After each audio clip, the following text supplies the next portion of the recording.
I'm so excited for tonight. Thank you all so much for accepting my invitation to this virtual dinner party. If there's one thing that I pride myself on, it's throwing a badass party. And tonight is absolutely no exception. I'm honored and I'm humbled to be in the company of such a star-studded cast of some of my heroes in health, wellness, and community. You're here because you're a leader in health and you know what it takes to become the very best version of yourself. And you're a staunch advocate of sharing your expertise with the world.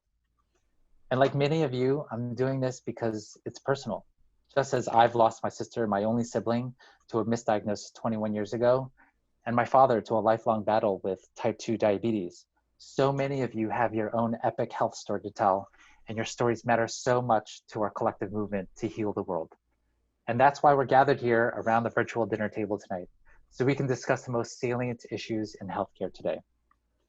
There's a huge opportunity for a major fundamental shift in the way that we perceive prosperity and progress. We are now being called on to present the best of the best ideas, policies, and strategies in health and social sciences. Because whatever we were doing before the pandemic, putting Band-Aids on top of Band-Aids, that wasn't working. A lot of that is what got us in the mess that we are in today, by sweeping things under the rug and silencing the voices of change. Let's always remember that we absolutely cannot advance as a civilized society when we allow the continued exploitation of the poorest and weakest members of our society. So while there's a lot of talk about solving income inequality, and that conversation will likely be around for a long, long time, we realize that there's also a rampant health inequality that needs to be addressed first and foremost. And that bridging the health divide is entirely achievable if we can only address the root cause of all our healthcare woes, and that it starts by fixing the broken food system. And so we're joined here tonight on our collective mission to transform New York City into the healthiest big city in the world. After all that we've been through as a city, from the days of our inception when Henry Hudson first sailed through the New York Harbor, we know in our hearts that while this is the greatest city in the world, the economic, food, and fashion capital of the world, the people of New York have paid a tremendous price for being here. But those pressures, the pain, and the atrocities continue to spur us forward to reinvent ourselves in ways that can make New York City a model for the rest of the world. It's how it's always been and how it will be if we have anything to do with it. Nowhere else on this planet will you find all the peoples of the world united in one place with disparate intentions, but a common dream to live peacefully, harmoniously, in concert with each other. The future of healthcare is in our hands, and we can transform it together from within. And with that said, I know you're all eager to dive into dinner, and I'd love to bring up our chef for tonight, Trisha Williams, founder of Daily Dose, to give a few words about her mission to make fresh organic foods available to all and the love that she pours into her food. Ladies and gentlemen, please help me welcome to the stage, Miss Trisha Williams. David, thank you so much for inviting us and Daily Dose and our team to be a part of this night. We're so happy to support Eric Adams in his campaign and race for mayor and want to be there all along the way with him. So much of what we do at Daily Dose is teaching people to reach for their kitchen cabinet before their medicine cabinet. And Eric Adams' health journey really exemplifies that in the most beautiful way. So what I wanted to tell you about is like some of the cool farmers that we have that came into play in our meal planning. So what you'll see in front of you, all your vegetables are from the Lancaster Co-op, which is a cooperative of 100 small farmers that are both organic and regenerative farmers. So if you're going to put trace minerals in your water tonight, no need, the farmers got you covered. Our chicken tonight is a heritage breed of chicken from Joyce Farms. Our grass-fed beef comes from Veritas in the Hudson Valley. And all the seafood is wild and well sourced with our great seafood partner, Wild Edibles. So enjoy your Daily Dose this evening, and we really look forward to the future of health with Eric Adams in New York City. Amazing. Thank you so much. All right. I believe we have Eric Adams with us here. So our next speaker is Eric Adams. He needs no introduction, but I will read his bio anyway. Eric Adams is the Brooklyn Borough President, having previously served 3 terms in the New York State Senate and 22 years in the New York City Police Department.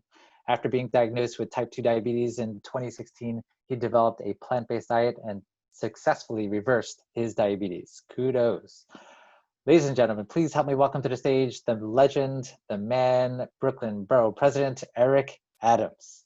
Thank you. Thank you so much for allowing me to be part of this conversation and just really to be in the midst of people who really understand the power that's associated with food and who have led the way for so many years.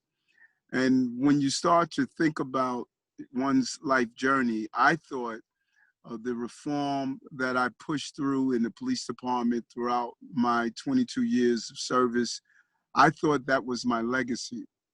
But it wasn't until I had the diagnosis of being type 2 diabetic, losing my vision in my left eye and starting to lose it in my right, permanent nerve damage in my hands and feet, as well as dealing with high blood pressure, high cholesterol, and all of those issues that are attached to diabetes, and even had an ulcer. It wasn't until the doctors basically told me that, Eric, this was your lot in life.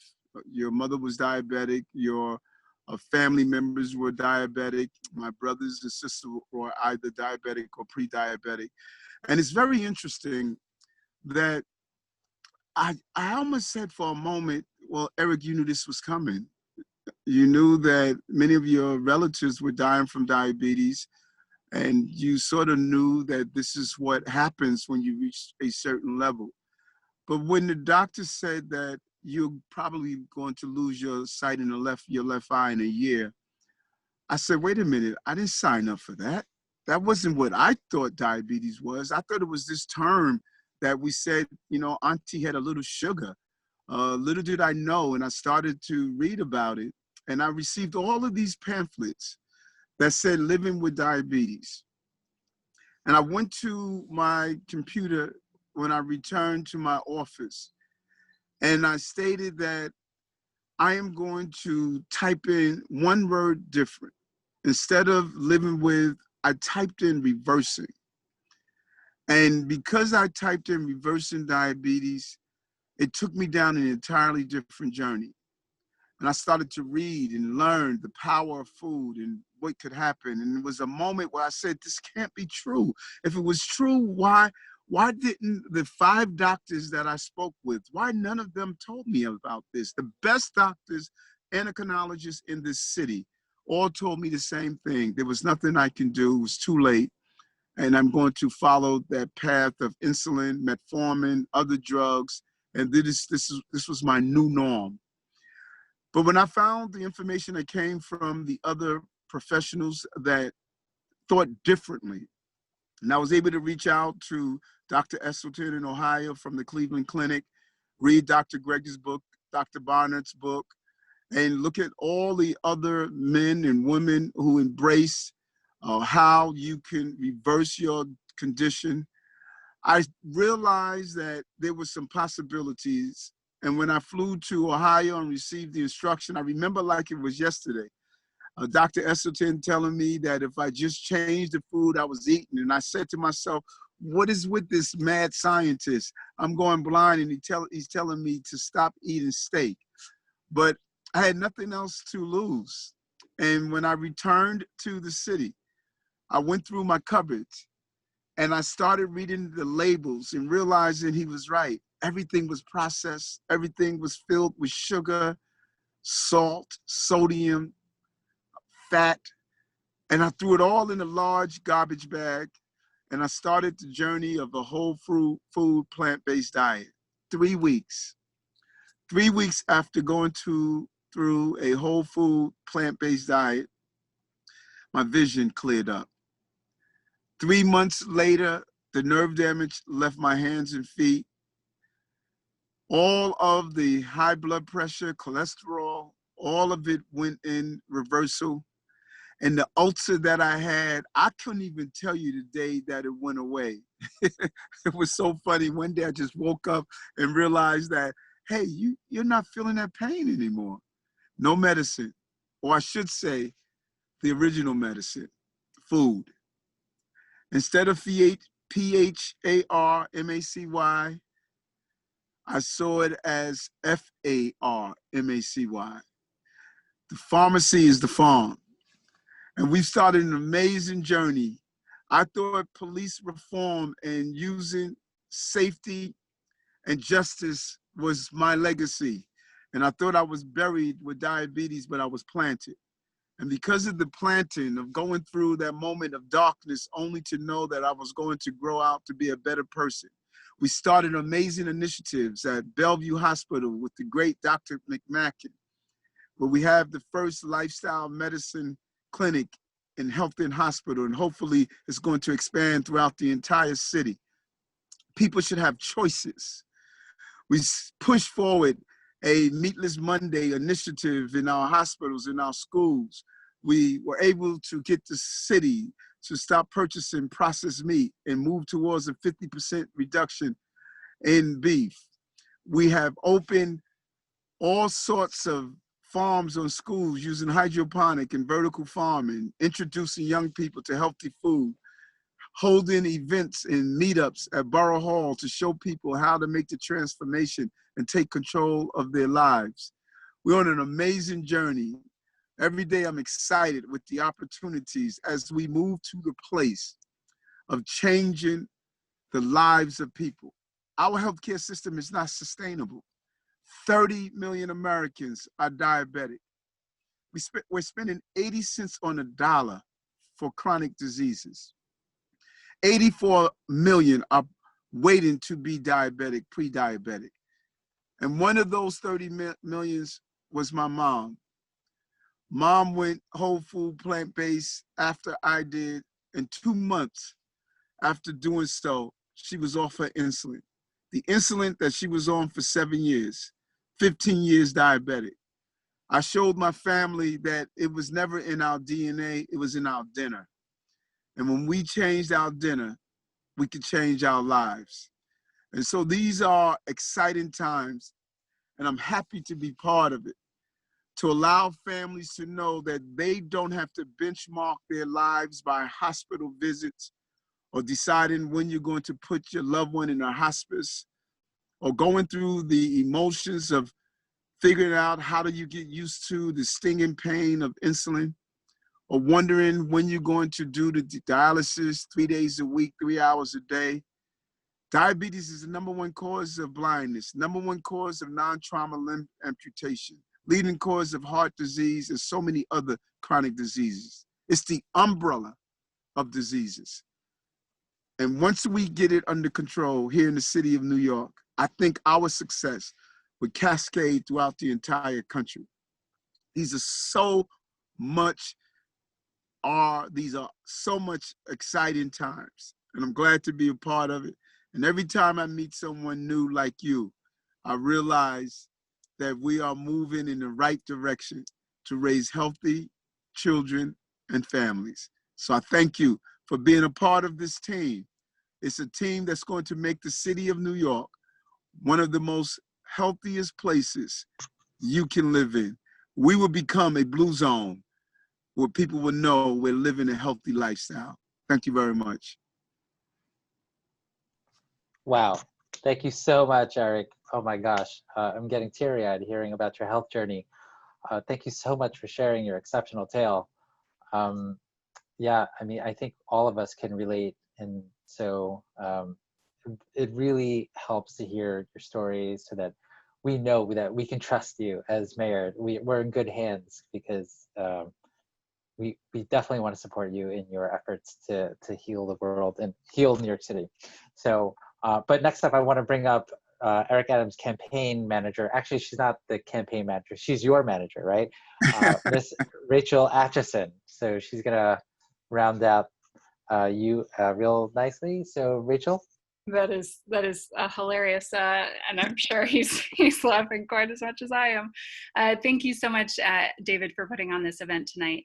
I do want to post, as this is indeed a fundraiser, I do want to post the donation link in the chat. I see quite a number of folks have donated thus far, and we're really, really honored that you're putting your faith in Eric. And for those who have not yet donated, I'll be putting it in the chat. So thank you so much, David. All right, cool. Thank you, Rachel. And next up, we're going to bring up our newest addition to Biohack the World, Jordan Crofton. She's going to be emceeing tonight. She's going to be introducing people. So Jordan's background is in nutritional science. She's a registered nurse and a soon-to-be family nurse practitioner specializing in functional medicine. She works closely with Dr. Frank Blitman and is the medical administrator at The Well in New York City. Ladies and gentlemen, please help me welcome to the stage, Jordan Crofton. Thank you, David. I'm excited to be here. So tonight I have the pleasure of introducing Dr. Mark Hyman. And again, this is a man who really needs no introduction, but I'm going to give him one anyway. He's been an inspiration to so many of us, including myself. Dr. Hyman is a practicing family physician. He's an internationally recognized leader, speaker, educator, and an advocate in the field of functional medicine. He's the founder and director of the Ultra Wellness Center, the head of strategy and innovation at the Cleveland Clinic Center for Functional Medicine. He's the board president for clinical affairs for the Institute for Functional Medicine, the host of one of the leading health podcasts, The Doctor's Pharmacy. And to Eric's point, that is spelled F-A-R-M-A-C-Y. And he is a 12-time New York Times bestselling author. I mean, the list just goes on and on. But Dr. Hyman's most recent book, and I'm just going to give an unsolicited plug here, if you haven't read it yet, I would highly recommend for any conscious human being, is called Food Fix: How to Save Our Health, Our Economy, and Our Planet One Bite at a Time. And it really centers around the fact that our food system drives crisis in so many areas, and the health of our world depends on disruptive innovations that reimagine the current food system. And Food Fix is helping us do just that. So without further ado, Dr. Hyman, I'm going to turn the stage over to you. Well, thank you so much. I'm really thrilled to be here with all of you and excited to talk about the future of food and the future of food in New York. We have a crisis, and I think you mentioned the book I wrote, Food Fix, which lays out some of the big factors that are driving so much of our global issues. And while they are global, they also are local, and they need to be addressed at a local level. And we're seeing now more than ever, particularly with COVID and the increasing burden of COVID with chronic disease and obesity, causing more sickness, more severity of illness, and more deaths, that we really need to do this, that we have a pandemic within a pandemic of obesity and chronic disease within the pandemic of COVID. And it's crippling us, as Eric mentioned, we have more people in America who are unhealthy than are healthy. 88% of us are metabolically unhealthy. 6 out of 10 have a chronic disease. 1 in 2 have diabetes or prediabetes. 3 in 4 of us are overweight. 42% are obese. It used to be 5% when I was born. That's an 800% increase. Kids, 20% are obese or severely overweight. And it's because of our diet. These are mostly diet-related illnesses. 60% of our diet is from ultra-processed calories. That kills 11 million people around the world every year. For every 10% of your diet that's ultra-processed calories, your risk of death goes up 14%. So it's enormous burden on humanity just from the disease perspective. But there's also the economic impact. Our healthcare spending over the last 50 years has gone from 5% to 28% of the federal budget, and is threatening to consume all of it within a decade or two. And businesses have been spending more and more in healthcare. In current dollars, we've gone from $79 billion from 50 years ago to $1.1 trillion over the last 50 years. And 85% is for diet-related illnesses. And then we have an educational issue. We have an achievement gap where kids are unable to learn and focus because of the food they're eating. And it affects their academic performance, it affects their behavior, it leads to increased violence, and they are targeted by food companies. We also have national security issues because our military recruits are unfit to fight, and 70% are rejected from the military. In fact, there were 72% more evacuations from Iraq and Afghanistan for obesity-related complications than for war injuries. take that on. We also have troops now that are on bases eating fast food that are not combat ready. We also have health inequities, and this is really striking, particularly in the age of structural racism. We have to deal with this. We look at, for example, New York City. If you take a subway from Midtown to the Bronx, for every subway stop you go, your life expectancy goes down by 6 months. In Chicago, and there's a loop called the Chicago Loop, if you live outside the loop, your life expectancy is 16 years less.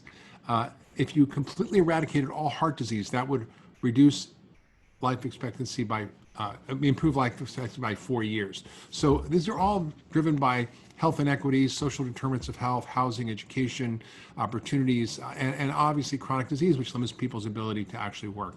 And we're seeing, in fact, African Americans disproportionately affected by this. They're twice as likely to get diabetes, 4 times as likely to get kidney failure, 3.5 times likely to get amputations as whites. And we're seeing in places where COVID is, 30% of the population is African American, but 70% of the deaths are from COVID. And then there's the environmental and climate impacts. We have massive destruction of our water resources, our soil loss, biodiversity, pollution, all the agrochemicals. In fact, soil loss is now projected to be a real serious problem with us running out of soil within 60 harvests, which is not very far away. And climate change is the number one impact globally on climate change. It's not fossil fuels, it's our food system from end to end, from seed to fork to landfill and beyond.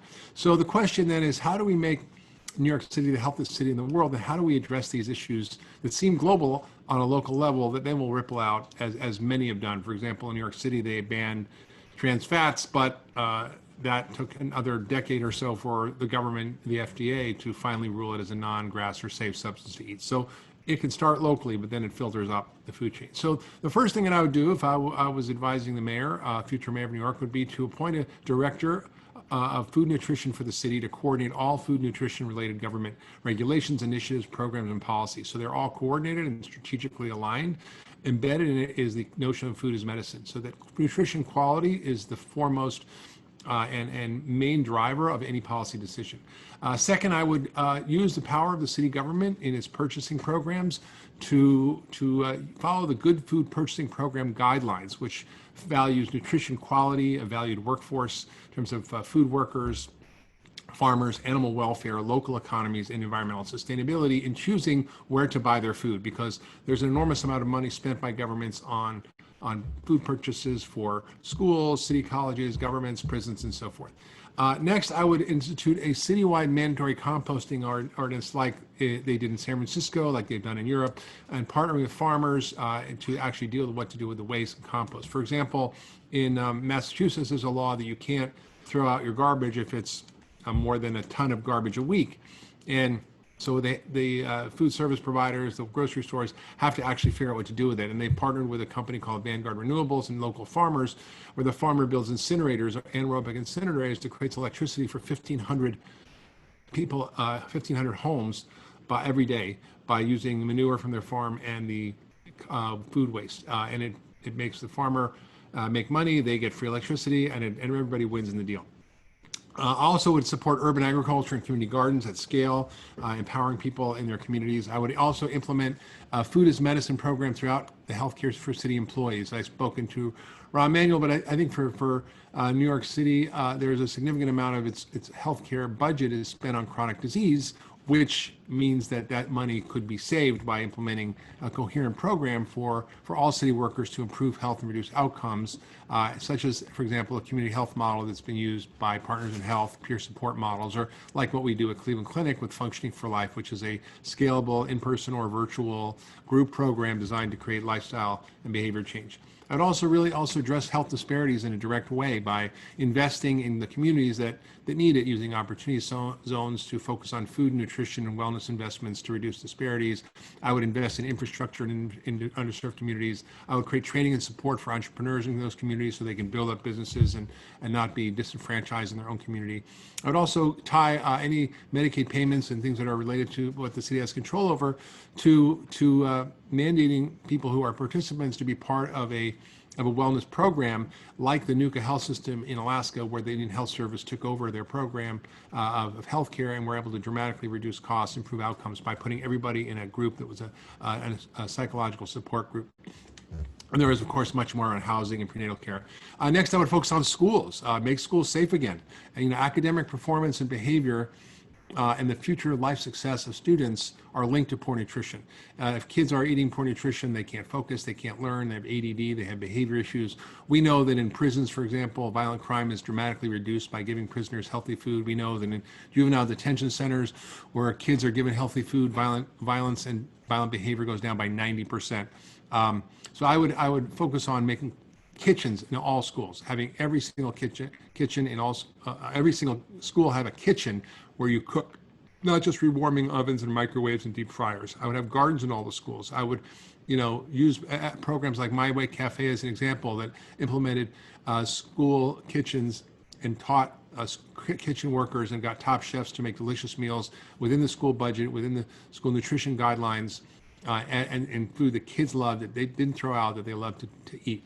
I would also create mandatory nutrition education and mandatory cooking in K through 12. I would ban advertising of any junk food in schools. I would create zoning laws for schools to change so they wouldn't have fast food anywhere near like they'd walk to. And I would really focus on really making schools safe for children again. And I'd also, if I could, focus on what I could in food labeling and advertising, and really focus on how we can do that like they've done in London and other places. And also focus on taxes and incentives. We need both taxes and incentives. So soda taxes work, that's been well demonstrated. They work better with incentives, so we can certainly work on that. Philadelphia has created a model for that. And the money then can be used to be put into community programs and betterment of the health and obesity related issues. And there can be incentives to grocery stores and restaurants who produce unhealthy food to help them reduce that and improve placement of healthier products within the stores. So there's a lot of initiatives. This is just a little taste of what could be done, but I think if we implemented these ideas and more, we could be well on our way to creating New York City as the healthiest city in America. Well, thank you so much for that, Dr. Hyman. I think that we could listen to you talk all night. You have so many great, really tangible recommendations and takeaways, and as always, you are just a wealth of information, so thank you. I'm looking forward to the Q&A at the end as well. I'm going to pivot now to our next speakers who are part of the Physiologic team. The Physiologic is a fully integrated medical and wellness center partnered with a full service Pilates and movement studio. So they really have all bases covered. They approach healthcare from a truly comprehensive angle, and the practice brings together an expert team of medical doctors, physical therapists, chiropractors, acupuncturists, massage therapists, nutritionists, health coaches, Pilates instructors, the list goes on. And tonight we're lucky enough to have 3 practitioners from their team with us. So first we have Dr. Rudy Gehrman, and to put it simply, Rudy is one of the most sought after and well-respected sports medicine chiropractors in the country. He is the CEO and founder of Physiologic, and he's also a co-host with us here at Biohack the World. We also have Dr. Patty de Blasio, who is an integrative, functional, and regenerative medical doctor, who also has her master's in public health. And she has over 30 scholarly publications, and she's done extensive research on preventive health, lifestyle changes, and regenerative tissue therapy.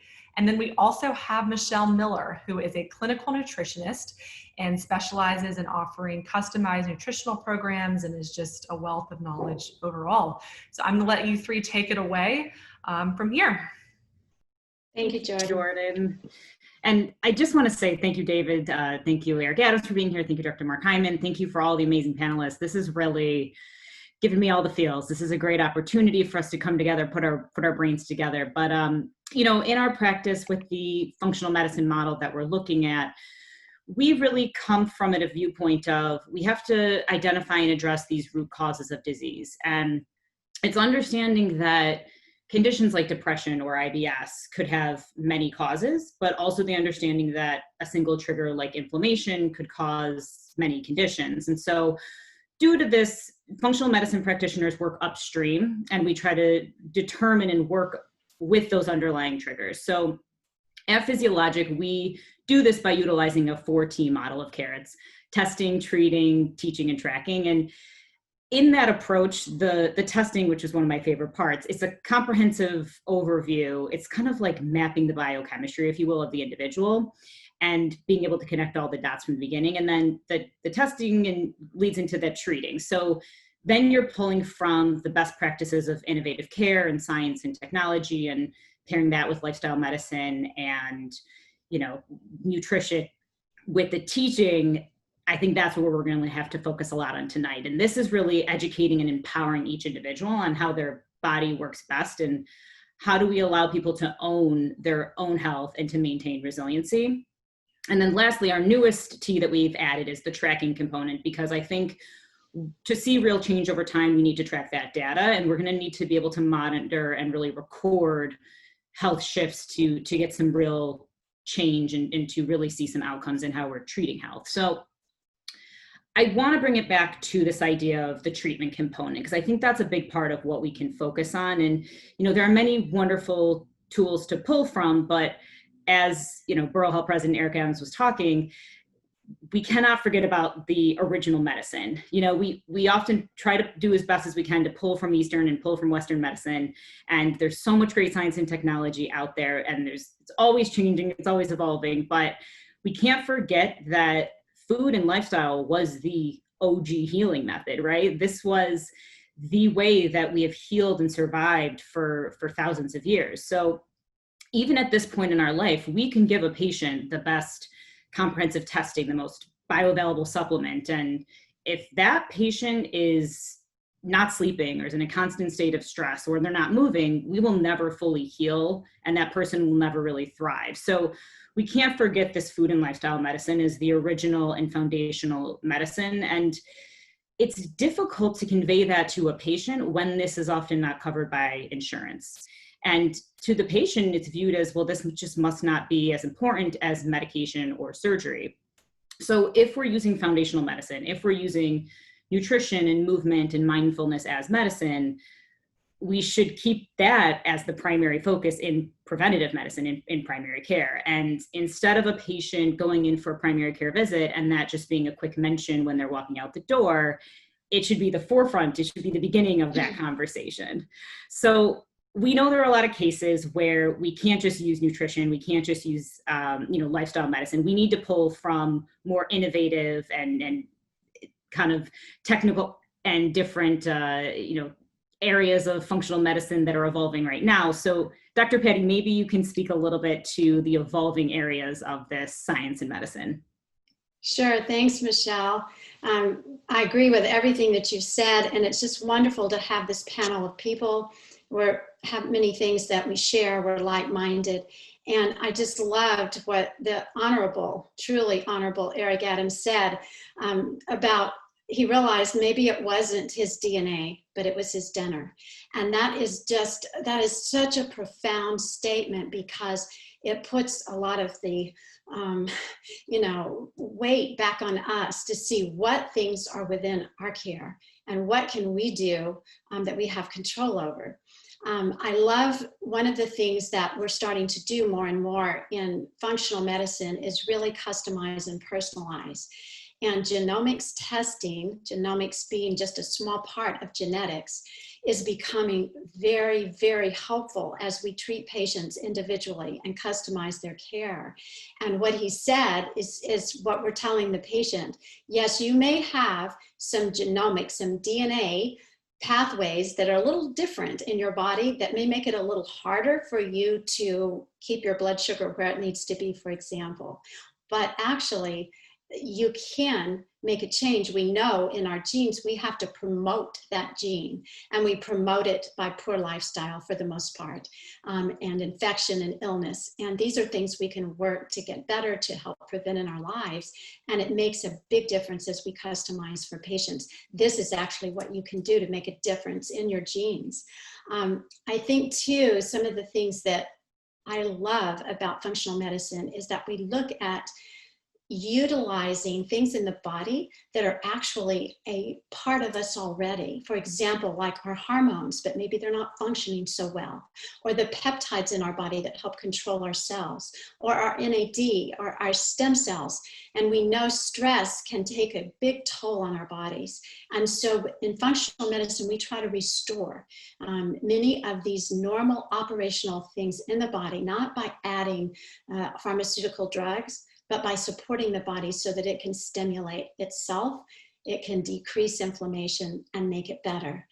I think too, looking at situations where we're depressed and anxious, and we're seeing this everywhere in chronic pain, we can manage it different ways than just looking at pharmaceutical drugs. So I'm excited that functional medicine brings partnership between the patient, we listen to the patient, and between the wisdom that we have as providers. We want to help educate not only patients, but providers, physicians, people that are caring for others in that setting, so that everyone can know that, wait a minute, you know what? We want the insurance companies to know loud and clear that actually a little prevention is worth a pound of cure, and it saves us from so much. So Dr. Rudy, I want to just turn it over to you now, and you give us some good news about some more ways that we can make a difference and be really healthy. Thanks, Dr. de Blasio. Thanks, Michelle Miller, and a special shout out to David Choi for putting this out. And Rachel and Prez Adams, good to see you, man. Thank you so much for sharing your story. It means so much. And, you know, let's use type 2 diabetes for tonight's talking points. It's funny to hear that type 2 diabetes is such a preventable disease and it afflicts so many people. So in our practice now with functional medicine and regenerative medicine, we're so much further ahead with all of our lifestyle choices, and we're on to optimization and how a professional athlete can live longer, or live to 103, or perform on the court. And really the question that happens in my head is, I'm a healthcare provider and all that I want to do is just really help patients. So how does that fall into normal healthcare? And we're finding such an interest we have patients that are coming in and we're extending their longevity. And it's not even the conversation of how do we prevent this disease? How do we extend their life? And there's, unfortunately, in normal conventional medicine, if you walk into a Medicaid clinic or a Medicare clinic, all that they're doing is kind of sick care and a pill for an ill. So I'm going to kind of talk through a walk in the life of President Adams from the day you were born. What if in your 3rd grade, 4th grade class, you had basics of education that taught you how to eat properly, as food is medicine and exercise is medicine, but also lifestyle is medicine. In 5th grade and 6th grade and 7th grade, you had this basic understanding of biology and how to take care of yourself, no matter what was happening, as Dr. Hyman talked about, and talks about in his books and his education, how we've been kind of brainwashed in the food industry and how to take care of ourselves. But if we give our children, starting at the first generation, to save future generations, I really think that that is the fix on how to take care of themselves. Now you enter the pediatric office. What if your pediatrician understood basic lab analysis on optimization versus reference ranges, which only centered around if the patient was in a disease state? And that's really when the alarm goes off in that pediatrician's office, that, wow, we really have to pump the brakes and we need to start medicating or possibly have surgery. What if the patient made it through the pediatrician phase and into the internal medicine office and that Medicaid or the Medicare office? We're talking about accessibility and the differences of myself as an athlete, that I grew up my whole life, that I had athletic trainers, but what about the kid that didn't have access to that? And I think that's really where we need to focus our conversations on, because if you're walking into the internal medicine practice at 25 years old and you have pre-diabetes, and if that physician does not understand how to take care of that, what are the next steps? You find yourself on unnecessary medications like you did yourself.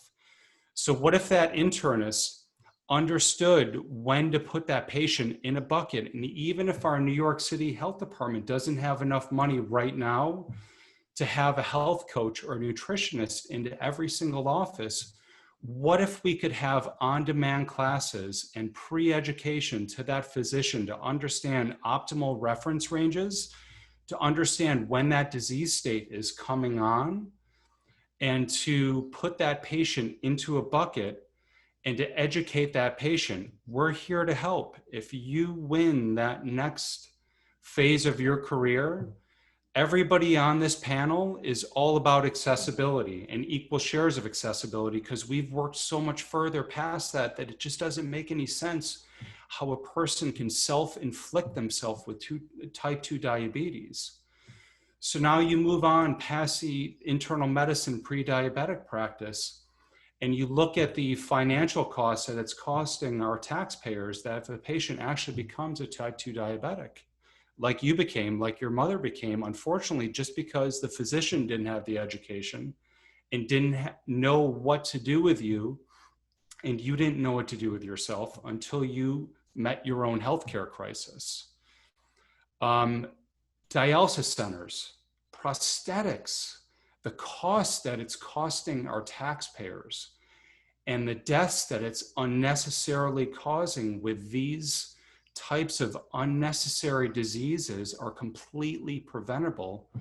And when you win the mayorship, we are here to help you. If our society is healthier through diet, lifestyle, mental health, we will have a less violent society. We will have a healthier society. And the thing that I love about you is you share your story, but you also state that New York City, I'm Brooklyn behind me, I love New York City. If we can do it here, we can do it anywhere. And the rest of the cities will follow suit. So instead of having poor food marketing, poor lifestyle marketing, why not at a bus stop have a health hack that we're going to talk about, or a fitness hack that someone sitting there can be educated as to prevent these types of lifestyle chronic diseases. It just doesn't make any sense to us. We have the knowledge in our head. We are willing to volunteer our services. And I'm excited to share the rest of the panel talks with our featured speakers, because they have solutions to make New York City the healthiest city in the planet. And we would love to change the planet with you. Without further ado, Jordan. Sorry, just a technical moment. But Rudy, thank you for driving home the importance of shifting our framework around health, and really the need to leverage early intervention. It's just so crucial to creating sustainable change. So I'm going to shift now, and I'm going to introduce Pamela Gold. So Pamela is the founder of Hacked Fitness, which is New York City's first biohacking fitness studio. And she's also the creator of the Peace Power Parenting Program, which is an online course to support conscious parenting, which I love that concept. And she's the author of the book, Find More Strength, Five Pillars to Unlock Unlimited Power and Happiness. And Pamela is now launching PRTL, which is a rebranded online extension of Hacked, with the mission of bringing the future of fitness to a wider audience, which is just so important. So Pamela, I'm going to turn the stage over to you. Thank you so much, Jordan. I appreciate it. I'm so inspired by everyone here tonight. President Adams, thank you so much for sharing your story.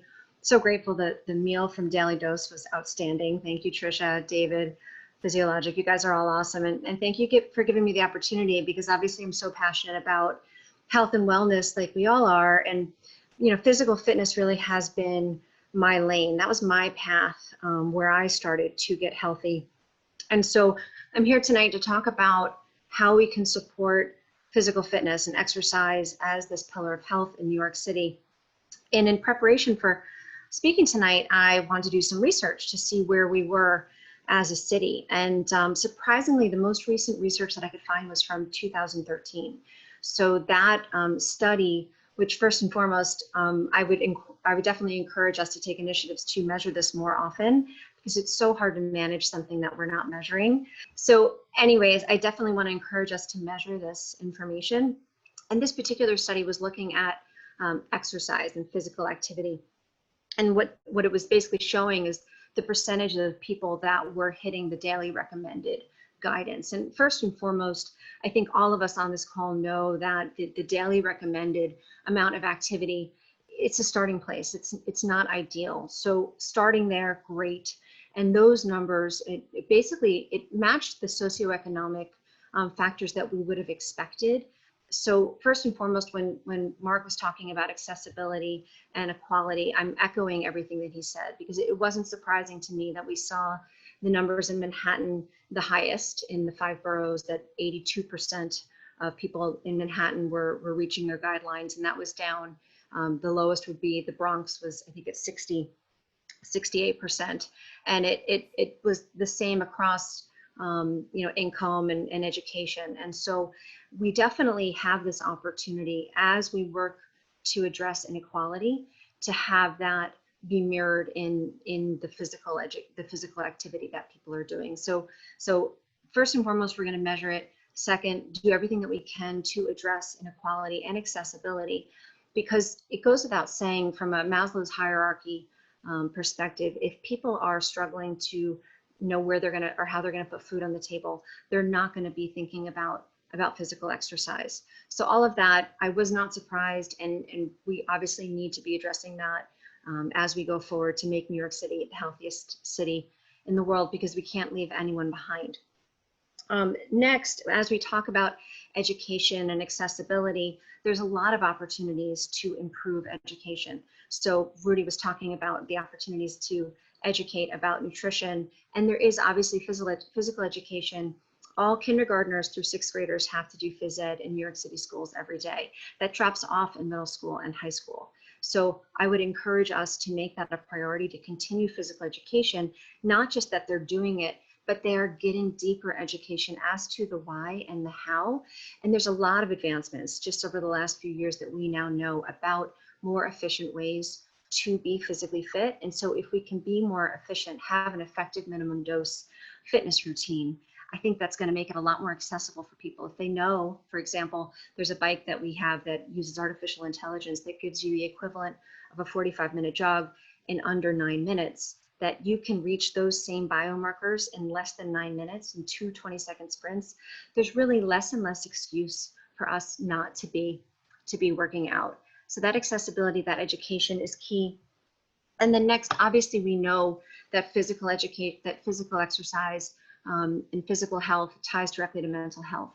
And so as we are promoting physical health and physical exercise, we know that it's going to be improving mental health markers as well. And it works both ways. So you cannot disconnect the holistic nature of physical, mental, and energetic health.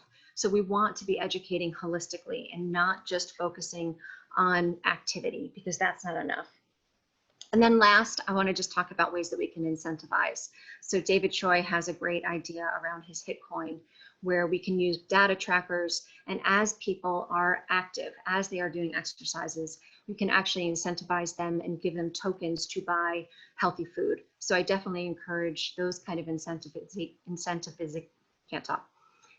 to incentivize our people like that, because in the end, if we can incentivize people and help them address needs in more than one pillar of health, we're all going to win. That's it. Thank you. Absolutely. Thank you so much, Pamela. Some pretty shocking statistics you shared there, but just so important for us to be armed with this knowledge as we are working to address inequality and accessibility. So thank you, so important. And next up, I am excited to introduce Avisha Ness-Evere.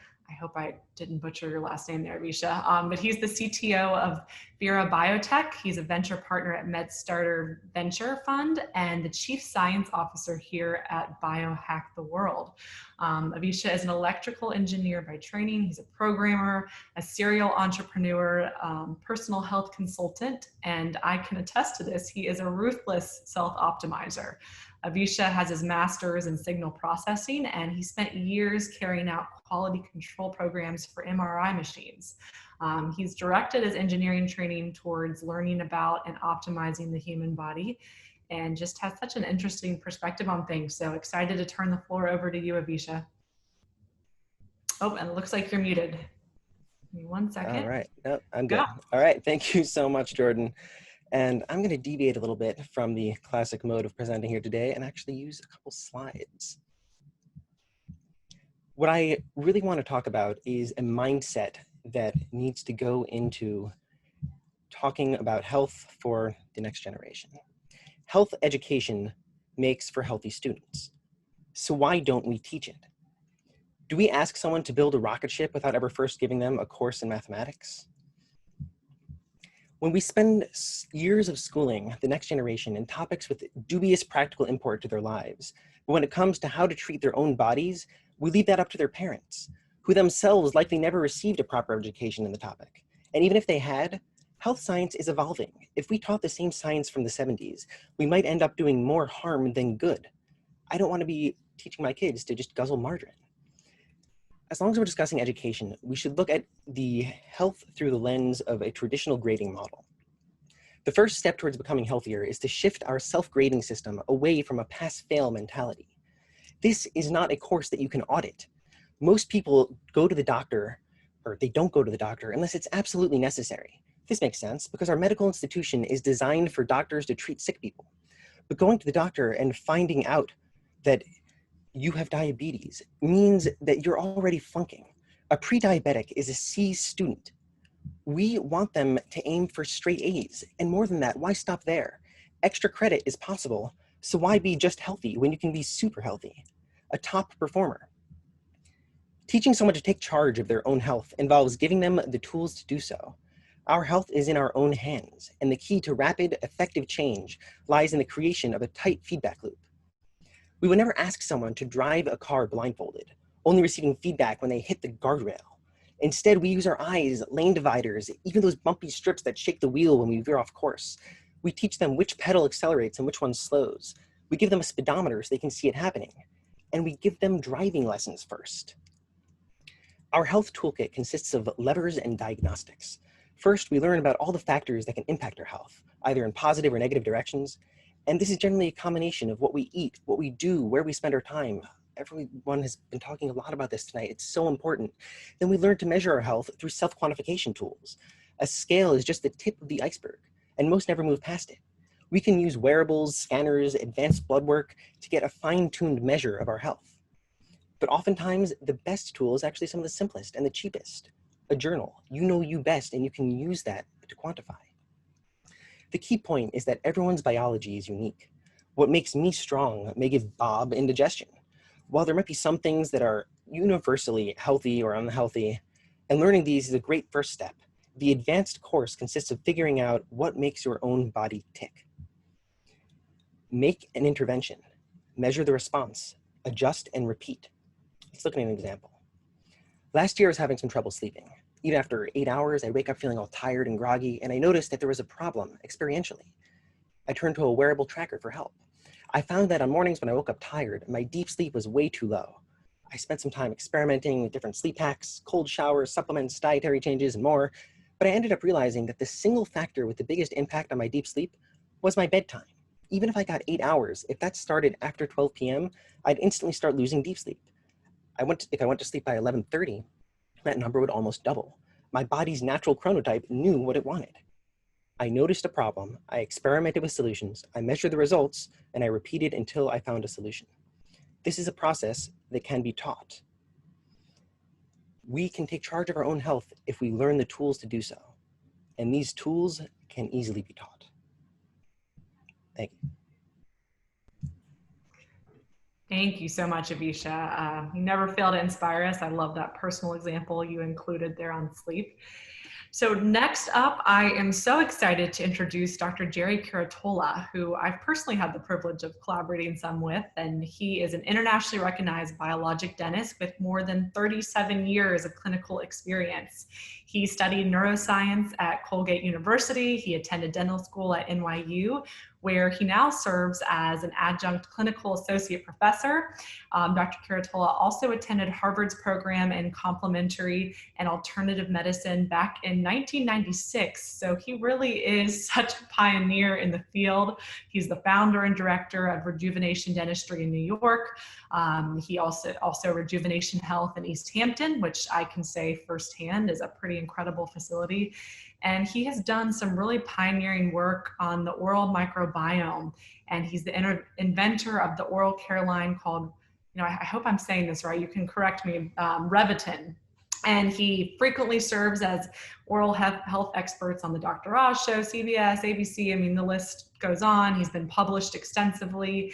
And his most recent book, called The Mouth-Body Connection, explores the bidirectional relationship behind oral health and systemic wellness, which I personally think is just such an important topic. So always fun hearing from you, Jerry. I'm going to turn the floor over to you. Thank you for that lovely long introduction. But, I'm excited to be here. I'm excited because I'm a lifelong New Yorker, and I'm really excited about working with Eric Adams and on some great public health initiatives that need to start right away. We had the global pandemic and shutdown gave us a time to think about a lot of things. And we need to take an assessment of our own health, because it's generally accepted. I know Dr. Hyman and a lot of the doctors who are on this program tonight would agree that our immune system is key. Chronic inflammation is a major problem, especially with things like diabetes, which Eric was speaking about in his own personal experience.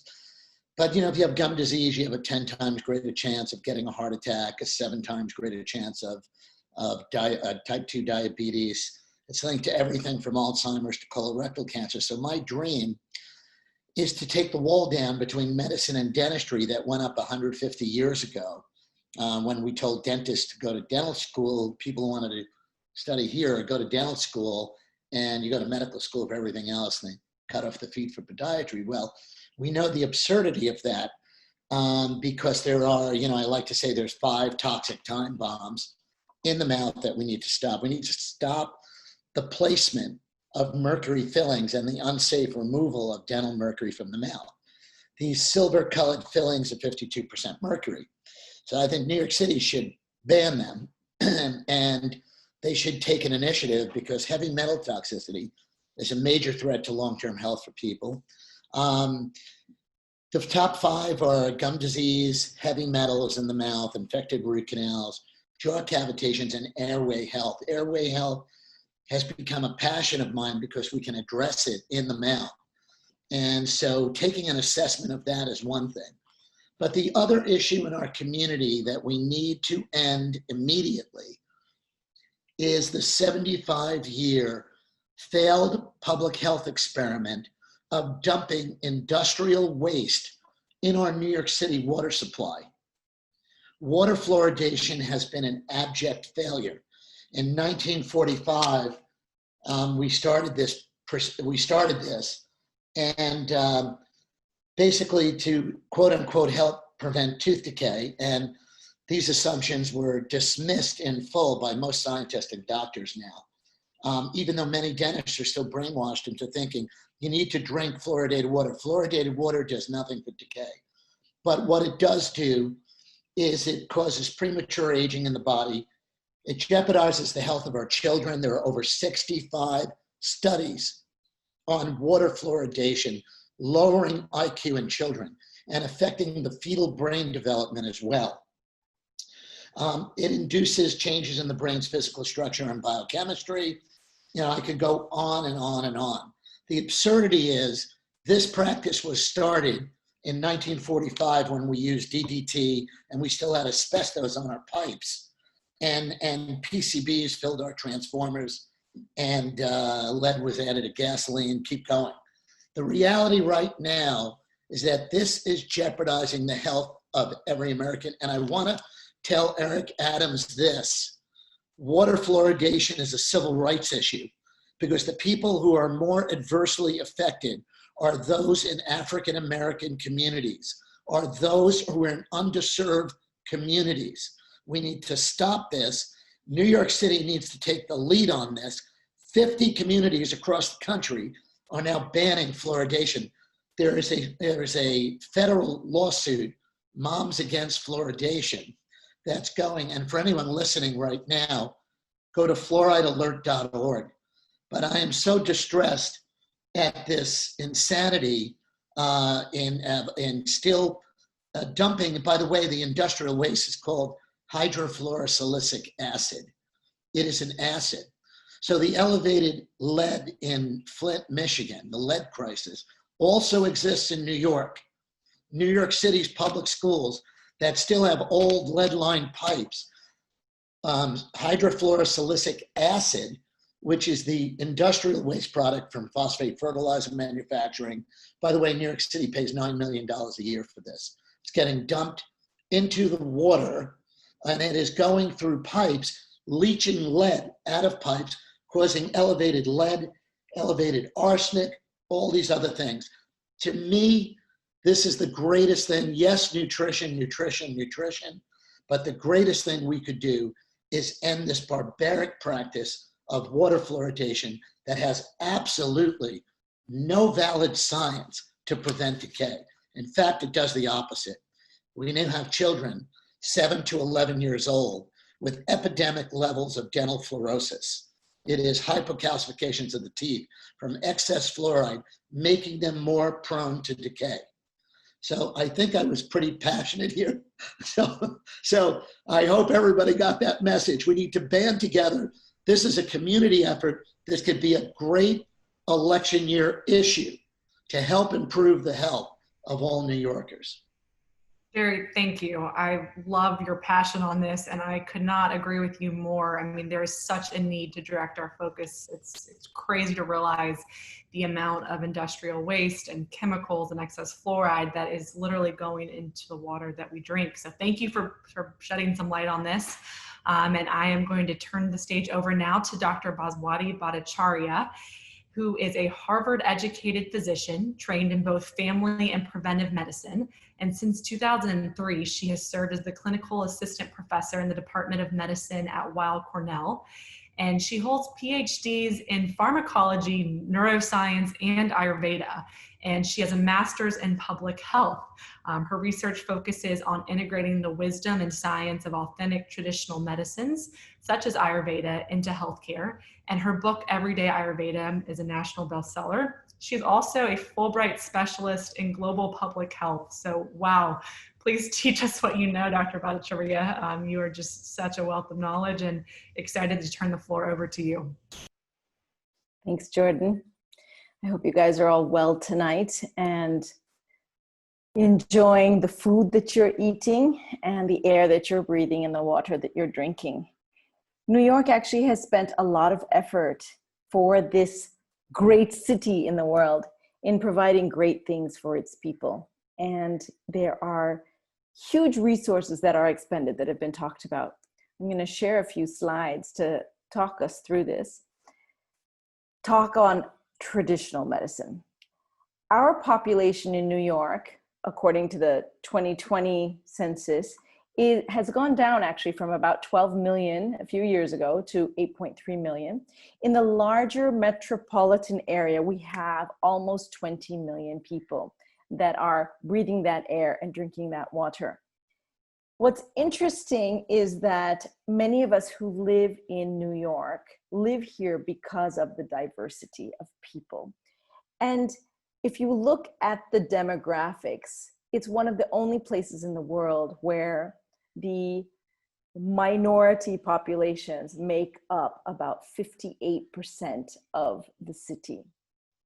We have various types of people, but what we have is a large group of people that have not only come as immigrants from around the world, but are ethnically from other parts of the world and have traveled in many parts of the world, even if they are natively from New York or from the US.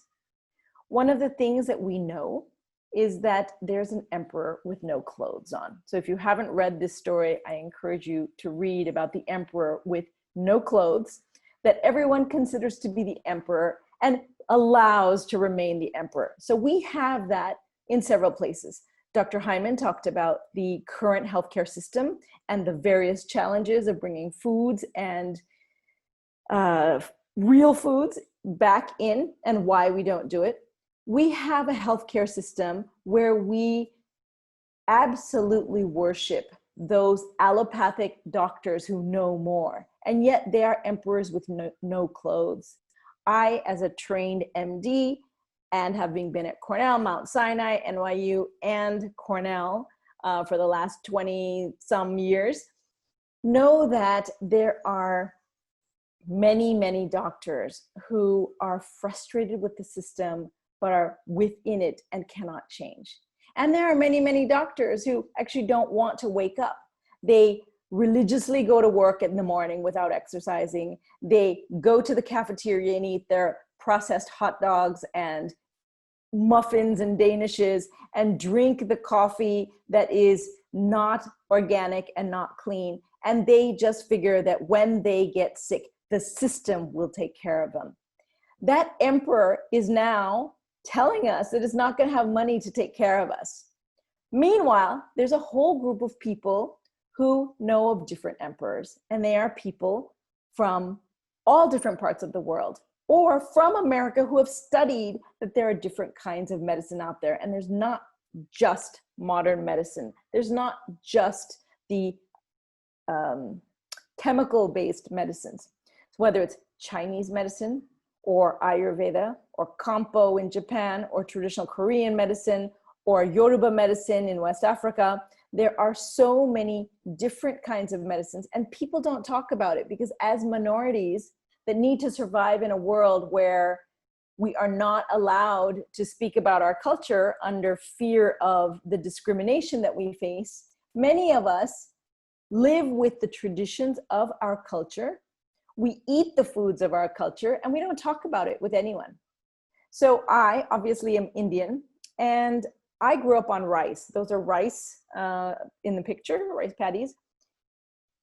There are many, many tenets in Ayurveda that I will share with you as an example of the traditional medicines that various people around the city practice. There are many tripods that Ayurveda talks about. One is the tripod that food, or that which we consume, has three components: ahara, vihara, and oshadam. Ahara is the food that we eat, not just what we put in our mouth, but how we eat, the atmosphere, the environment, the time of the day, and what we eat it with. There's vihara, which is lifestyle, the exercise that we choose to consume to change our body, the people that we spend time with, the choices we make in our lifestyle, whether it's waking up at dawn, it's almost dawn here in India, or the things we choose not to put into our mouths. And then there's the oshadam, the medicines that we take that should be without side effects, that should be things that actually heal us. If I'm going to take a medicine for a particular disease that's raging throughout the world, and it's going to cause me irreversible heart damage, irreversible damage to my lungs or my liver or my kidney, how is that medicine? It solves a problem for a moment, but not for a long time. So Ayurveda talks about using food as medicine, using several parts. So it says herbal medicines can be used as medicine. It says spices, which are abundant in India, are an absolutely not just flavorful part of the meal, but an absolutely required part of the meal. And it says that our food should be known, where it's coming from, who's cooking it for us, the energy that's put into the food. We know that grandma's apple pie tastes different from the apple pie from the corner deli because grandma put love into it for us. Ayurveda takes these bioenergetic principles, combines them with biochemical principles, and doesn't forget the biophysical principles. Many people living in New York, including many of the millionaires that are from Indian origin or celebrities that have traveled to India, use Ayurveda every day in their lives. They don't talk about it. Why? Because it's not popular. Because people will make fun of us if we talk about energy in our food. We're considered to be new age or foo-foo.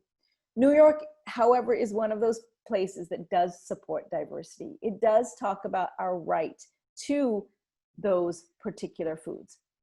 In a book that is a classic called the Ashtanga Hridayam, we detail how to eat foods and where to get them from, how to combine them, when in the day to eat them. For example, it says that we should start our day with that food which is the most bioassimilable, which are the cereals and grains, and specifically rice, because rice is part of every culture on the planet. It takes us through different types of foods and details how not to cook them and how to cook them. And people that are using Ayurveda in their lives, or the cultures of India that have incorporated and inculcated Ayurveda, they use foods in such a specific way that it is medicinal. So to end, I'd like to say that Ayurveda tells us that we have 3 opportunities every day to poison ourselves. They're called breakfast, lunch, and dinner. We have 3 opportunities every day to medicate ourselves. They are breakfast, lunch, and dinner. I welcome you to learn more about the traditional medicines in the world from your neighbors, some of whom are going to be people who are quietly at their dinner table eating foods from different cultures and learning that the traditional ancient recipes are oftentimes not just ancient cultural, but they're actually ancient medicinal. Thank you for listening to me. Namaste. Thank you, Dr. Bhattacharya. First of all, what a great analogy you used, the emperor with no clothes. And thank you for sharing your perspective and your wisdom on traditional medicines. I mean, just so important. And next up, I am excited to introduce our final speaker of the evening before we dive into some Q&A, Dr. Richard Isaacson, who's a neurologist currently serving as the director of the Alzheimer's Prevention Clinic at Weill Cornell Medicine and New York Presbyterian, and is the Assistant Dean of Faculty Development at Weill Cornell. So he completed his residency in neurology at Beth Israel Deaconess Medical Center, Harvard Medical School, and his medical internship at Mount Sinai Medical Center in Miami Beach, Florida. He's the author of numerous publications, and his research in neurology and medical education has been presented internationally. So really feel fortunate to have you here, Dr. Isaacson, and I'm going to turn the stage over to you. Great. Well, thank you all for this super enlightening evening so far. You know, we are so like-minded, but we're looking at, you know, the evidence, and we're looking at health in such different ways, but we all really have this harmony of you know, trying to, you know, not just live longer, you know, that's longevity, and not even just live better, and that's health span.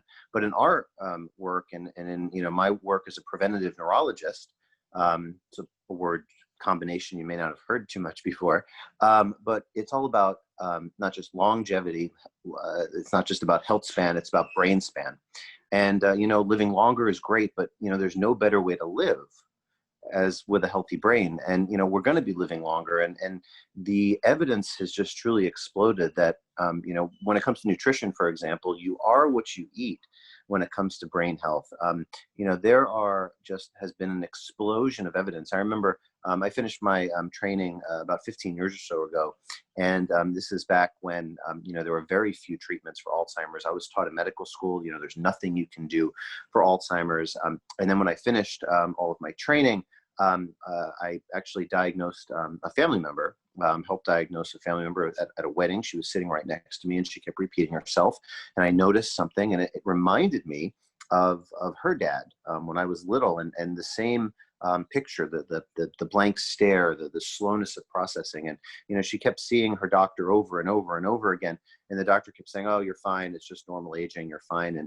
And you know, she wasn't fine. And in our society, in our medical system, the average person goes along from doctor to doctor to doctor, different appointments for, you know, at least 4 years sometimes before finally receiving a diagnosis of dementia, even though when that diagnosis could have been made so much earlier. And the earlier you make that, you know, diagnosis that something could be wrong, the earlier you intervene, the better a person can do. And I think what most people are unaware of, that Alzheimer's disease specifically, which is the most common form of dementia, 70% of the time someone has dementia, it's Alzheimer's disease. Alzheimer's starts in the brain 20 to 30 years before the first symptom of memory loss begins. And, you know, I didn't learn that in medical school. And in medical school, I was taught about treating diseases. Okay, what about prevention? Prevention just received so little attention, if any. Nutrition, you know, I got 4 hours of nutrition education in medical school. I mean, I love my medical training. I'm indebted, you know, for the years of training, and you know, I love my teachers, but, you know, it's just the medical system was just not set up for prevention. And I think one of the things that I think, you know, we can do from an advocacy perspective is one of the issues is that reimbursements. A doctor doesn't really, there's no code that a doctor can get paid for to try to prevent or reduce a person's risk for cognitive decline or dementia, even though there's dozens and dozens of things people can do to protect their brains. So we have to really think about things from a public policy perspective, that preventative health, how do you get doctors interested in it? Well, aside from education and aside from showing them the evidence, which is key, but it's also reimbursement for caring for patients in a risk reduction or preventative health way. So I think, as an Alzheimer's prevention specialist, we take several of the, basically all of the pathways that have been mentioned tonight, from biosensors. I think David, I saw the biosensor you were wearing. I wear the same thing. I track my sleep patterns. I understand how much deep sleep versus REM sleep, because it's really important when it comes to brain health. During sleep, the deep sleep specifically is when the brain cleanses out the amyloid, the bad pathologic protein that gets built up.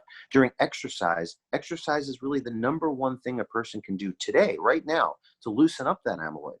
But if you're burning the candle at both ends, you're not sleeping, but you're exercising, then you can't dispose of or take out the trash at night. So the interrelationships between exercise, between nutrition, between sleep, it's all so super relevant when it comes to brain health. And I've advocated in my patients to use wrist biosensors, rings, whatever they prefer. We take an approach, and I'll end after talking about this, but we call it the ABCs of Alzheimer's prevention management. A is for anthropometrics, a big word for body composition, percent body fat, muscle mass. As the belly size gets larger, the memory center in the brain gets smaller. I wasn't taught that in medical school. Women specifically, women who have belly fat accumulations have a 39% higher risk of dementia. These are things that need to be understood. And, exercise, as I'm sure most of us can talk about, all exercise is not created equal. I think someone alluded earlier to high intensity interval training. If that's a more efficient way of burning fat, of making the brain function, fire on all cylinders, maybe that's a way that we should be training people. And specifically, for an example, if a person has a genetic risk of Alzheimer's, one of the most commonly understood genetic risks is called ApoE, ApoE4, for example. The only thing you can do to improve memory in a person with the ApoE4 gene is high intensity interval training. And that's something that's now been proven, but doctors and patients just don't know about. So we look at things in a really comprehensive fashion. We look at body fat, we look at muscle mass. The B in the ABCs is blood-based biomarkers. We look at cholesterol and lipids. We look at inflammation markers. We look at nutrition markers in the blood, like omega-3 fatty acid levels. So important, as well as metabolism. People with diabetes, have a twice the risk of Alzheimer's disease. And just like, Eric said earlier, he was able to reverse his diabetes. Well, if you can reverse your diabetes, you're going to reduce your risk substantially for Alzheimer's disease as well, and cognitive decline. And then finally, the C that's really important is cognition. What we do is we track cognition pretty carefully. I think in the future, maybe we'll have a blood test, maybe we'll have a biosensor that will tell if a person is developing Alzheimer's early, so we can intervene early. But using really sophisticated but easy to administer computer-based cognitive tests, we can detect cognitive changes before symptoms. So as someone alluded to earlier, also, it's not just about, trying to get to normal and whatever reference range we've been taught. When it comes to preventative health, we should be shooting for optimal.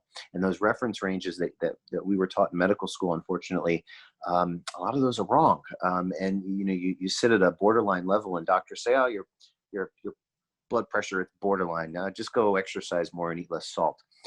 Yeah, but more comprehensive control of blood pressure from the 140s over 80s to the 120s over 70s. That's it, just a little bit lower. For 3 years in the Sprint Mind study showed a 19% risk reduction, 19% by just doing one thing in developing the precursor stage of symptomatic Alzheimer's. So the take-home point here is, as again, I'm reading from prior people's slides, there is no one-size-fits-all approach. We take the ABCs, we look at genetics, we take a precision medicine approach, an individualized approach. We take an evidence-based but safe approach to try to protect brain health over the long haul. Thanks so much.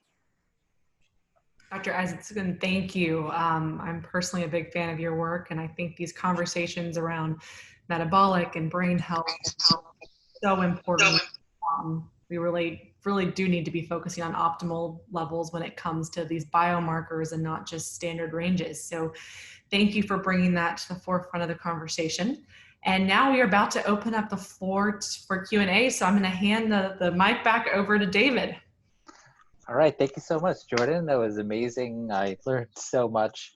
All right, so Eric Adams, we'd love to get your feedback. Are you still there? Thank you so much. Extremely powerful presentation, and I've held many events before. I need this lineup for every event that I have. Just an amazing approach, and I think that the public really needs to hear from the men and women who gave a presentation tonight, because oftentimes people believe when they walk into their healthcare professional office or hospital that they don't have choices and they cannot be actively involved in healing themselves. And just hearing tonight, I hope this was recorded and taped, because I would like to play it again over and over again. Yep, we got the recording. We're going to send that to you afterwards for sure. Okay, I think we have a couple of people who want to ask you a question or make a suggestion. First up, we have Dr. Oz Garcia. He's well regarded as a celebrity nutritionist. He's a two-time New York Times bestselling author and former speaker at Biohack the World. So Oz, are you with us? And we're here. Great. Thanks, David. Thanks for inviting me on. Yeah, of course. So Oz was also former health and fitness director for Equinox Fitness, right? Equinox Worldwide. That's correct, for about 20 years. Yep. Okay, so you got the floor. If you have a... Well, yeah. Number one, I'm amazed at qualitatively the presentation this evening. Everyone who was on, the gentleman that's now looking to be the next mayor of New York City. We need somebody new sooner than later. I could talk at great length about all the things that I think were presented this evening. I've been working in the field of, let's call it, progressive medicine for 40 years. I've had my practice in New York City for 40 years. I'm a citizen of New York City. I've been here about 65 years out of my 70 pretty much. And I'm a product of life in New York. You know, we're going through one of the most extraordinary moments, besides several recessions and several terrible mayors along the way, that we're here.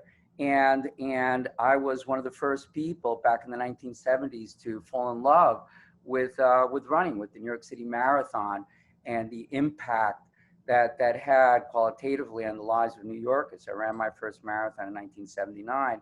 Subsequent to that, I built my practice starting in 1980, and we now have offices in New York City, in London, in Moscow, and we work with clients globally. So for me, it isn't only about nutrition, it's about all the things that have been brought up this evening. You know, I think what your nutrition is going to work as well as it does if you sleep well, if you have a quantifying tool. You know, somebody brought it up before, you know, that you have an Oura ring. Your exercise, your levels of fitness will pivot on how well you sleep.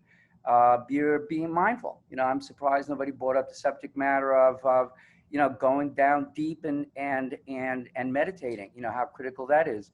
How the name of this whole event, you know, biohacking, is so central to our well-being these days. All the tools that are available to actually quantify our behavior, how well we're doing, how well we're progressing, and using tools to actually improve the quality of our lives. You know, to the gentleman that is planning on running for mayor, I think that what he did was exceptional. You know, and I think many of us, you know, have gone through very similar journeys. I very early on suffered from depression and anxiety in my younger years, and it wasn't until I got into nutrition and fasting and intermittent fasting and water fasting and supplementation, you know, where we all know, you know, the role of supplementation, how critical it is. I think Dr. Richard Isaac would speak to that, you know, tremendously in being able to control aspects of Parkinson's and Alzheimer's and ALS and so on. So I don't want to take up much more time, but I do think that, we now have here a galaxy of people that are in this market doing remarkable stuff in New York City. And I think Eric Adams is, leading the way. So I'll pass the baton back to you, David. Thank you. Awesome. Thank you so much. Oz, Eric. Yeah, I think one thing that was just pointed out is something that I focus on a lot. Many people know that we look at our physical presence and think about the health, but don't look internally. And the power of meditation, mindfulness, and yoga.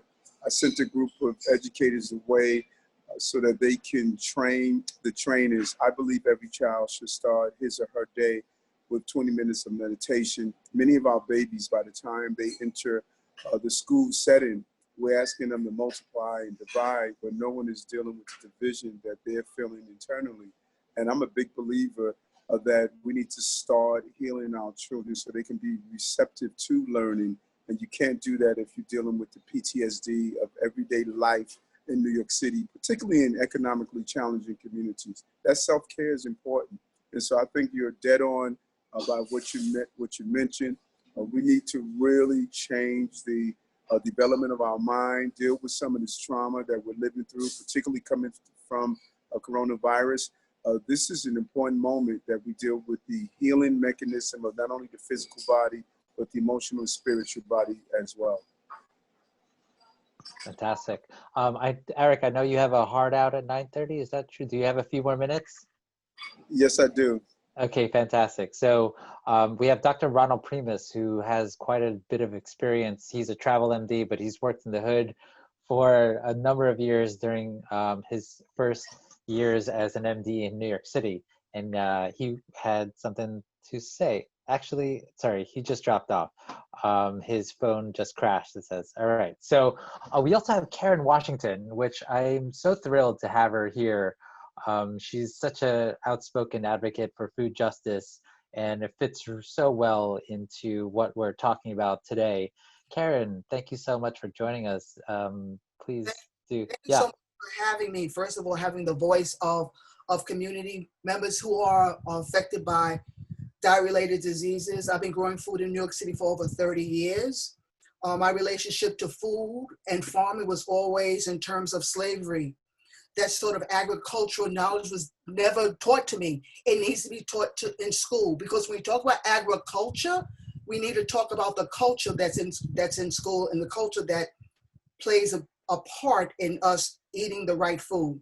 People tell us time and time again that in order for us to be food secure, all we have to do is grow food and drink water without looking at the structural determinants that reinforce racism in today's society.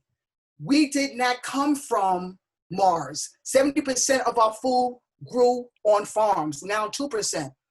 Everybody knows exactly where the processed food, the junk food, and the fast food locates. And I call that food apartheid instead of food desert, because when you talk about food apartheid, you're bringing in those conversations that we need to have.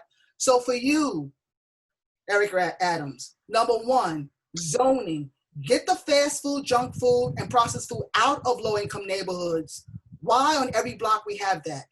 Number two, I grew up learning how to cook in school. Bring in the kitchens and the chefs that will cook culturally appropriate food for our children. And number three, continue to encourage school gardens, community gardens, hydroponics, aquaponics. And the last thing, let's have a cultural conversation around agriculture. Why is Black and Indigenous people, why were we brought here? We were brought here because of our knowledge of agriculture. And once you tell young people that sort of information around history and the trauma, they understand their participation in food and want to participate in making themselves healthy. So thank you so much, and allow me to speak. Thank you so much, Karen. Powerful, powerful message. All right, Eric, did you? Yes, well said. And what I'm working on now, and I'm in conversation with many experts in this area. We've been communicating with people from Cornell University. I want to turn our city into an agrarian city again. We used to have farms in Queens, the Bronx, and parts of even Brooklyn out in East New York. We may not have the land space, but you know what? We have the rooftops and the technology. We feed 960,000 meals a day to our babies. I say, let's start showing our young people how to grow food, use the economic value of urban farming. We can use the food waste as fertilizer. I think every rooftop should be some form of hydroponics or vertical farming. This is an excellent opportunity as we reopen our city. We can do it the right way. Remember, over 90% of the people who died from coronavirus had pre-existing conditions. That's a fancy term for those chronic diseases. And we can slow it down by giving people the right food. We could deal with that food apartheid, food desert, or whatever terminology one wants to use by taking cars off our roads, showing the benefits of teaching young people how to cook healthy food and how we can have a healthy lifestyle in our city. We can prevent some of the chronic diseases that we are experiencing. Thank you, Eric. And speaking of technology, we have Sean Michael also on the line here. He's my business partner. Also, we together developed and created a digital currency called Hitcoin, which gamifies fitness, and so enables people to earn credits and tokens through physical activity that they can use to purchase one thing, and that's fresh organic produce from local farms. So we're trying to create a new economy, a whole separate economy, a virtuous cycle of functional food and fitness. And I mentioned this to you before, but we want to donate this technology to the Eric Adams campaign to ensure your win, because we really truly believe that if we can solve health inequality, if we can solve food insecurity and malnutrition, and to also encourage and gamify fitness here in New York City, I think that would be just a huge win for your campaign and for New York City as a whole, on a whole. Yeah. All right. So that said, I think Dr. Primus is back on. Dr. Primus, are you there? We can't hear you. I'm here. Sorry. How are you? What are you, boxing there? Are you running? No, I just came back from a run. Anyway, I just wanted to wish Eric good luck and great amount of panelists that you have here. Just, you know, I know that we touched on fasting a little bit. I think fasting is going to be super important in all communities. I was the medical director for the East Harlem Council for Human Services. And we would go out and have a good food in the hood program where we had group community incentives where we would take a nutritionist and we would go into the local supermarkets and we would teach people how to choose foods wisely. But I think fasting would be an important component without having malnutrition. So I think that if you can teach people how to fast correctly, the money that they would save on or waste on food that was not good, they can put toward good, high quality food. So, you know, fasting does save money as long as it's done the right way and you don't cause malnutrition. Mm-hmm. There's a lot of health illiteracy out there. The thing is, we want to make all New Yorkers health literate. And I think that's super important to do. And yes, there are a lot of food deserts out there, and health literacy is the only way to go ahead and to change that. So anyway, yeah. I know you said it had to be quick, so I was quick. There's a lot more I had to say, but sorry. No, that was fantastic. And I think that it's safe to say that all of us here, or at least 90% of us, fast on some level. I personally eat one meal a day. I don't know about everyone here, but I think a few of us do OMAD, but thank you so much for that. Thanks. Dr. Primus. All right. If anyone else wants to jump in here, you're more than welcome to jump in with a question. Otherwise, in wrapping up, I would love to post the donate link again. Mm-hmm. So I will do that on the side channel. Thank you so much.